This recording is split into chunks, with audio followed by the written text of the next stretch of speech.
measures, the Cavs don't fit the mold of a title team, defensively for one, and they come in with a very unchampionlike 20-21 record on the road.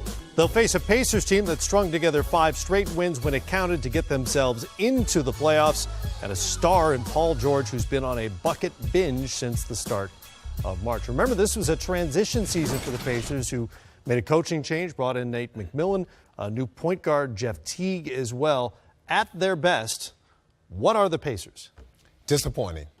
For me, this has been the most disappointing team all year. When you look at what Larry Bird put together this past summer, we all applauded that.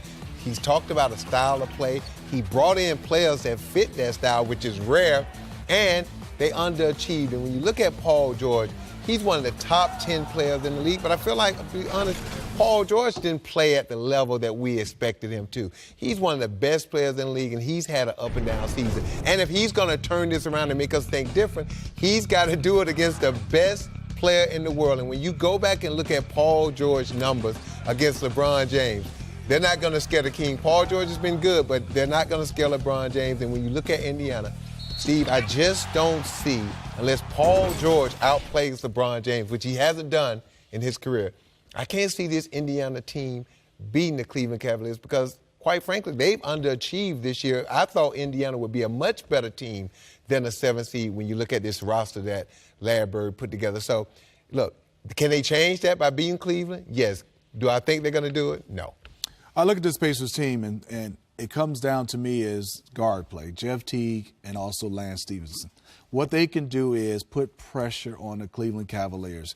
If they can find some kind of way, Sam, Lance and Jeff Teague, I think you got to play those two together because you give two guys that can push the basketball, create this flow where they're outrunning people. And Miles Turner's a runner for a young guy. Now you have Paul George. That's the only way. In half court, I think you can come in and set up too much. And this team, I don't think they believed in themselves defensively.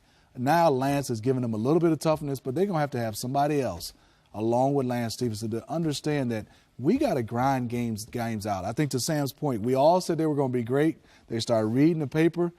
They didn't want to play physical. They shot jumpers after jumpers or some kind of way. They have to use their size. They're bigger than most teams at every position, right, especially if Lance is playing a point. Cavaliers took 3 out of 4 in the regular season. And remember, LeBron James missed the one game that they lost. And by the way, this doesn't bode well for Indiana either. James has never been a part of a team that lost a first-round series, 11-0, and his teams are 44-7 in the individual games in the first round, including 17 straight. We've talked a lot about what's lacking for this team, namely defense. It just hasn't been very good over the course of the season. What can they work on in this series? Well, they need to work on defense, I think, for sure. But I think the one area that they have, because they can flat out shoot the basketball, I think it's going to be a problem from Indiana in this series. Their defense, I think, is we're going to start talking about in the second and also conference finals, and if they get to the championship.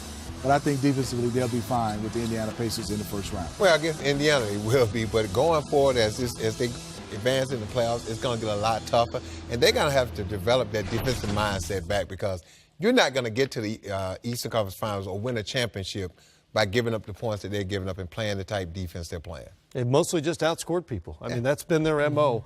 Most of the season. More from John Schumann on NBA.com. LeBron James had an effective field goal percentage of better than 64% on clutch shots, the best mark among players who took at least 50 of them. Overall, it was his best shooting season since he returned to Cleveland. Kyrie Irving has been the better clutch shooter in the past, but not this year. In fact, they each took 31 clutch threes. James made more than twice as many as Kyrie.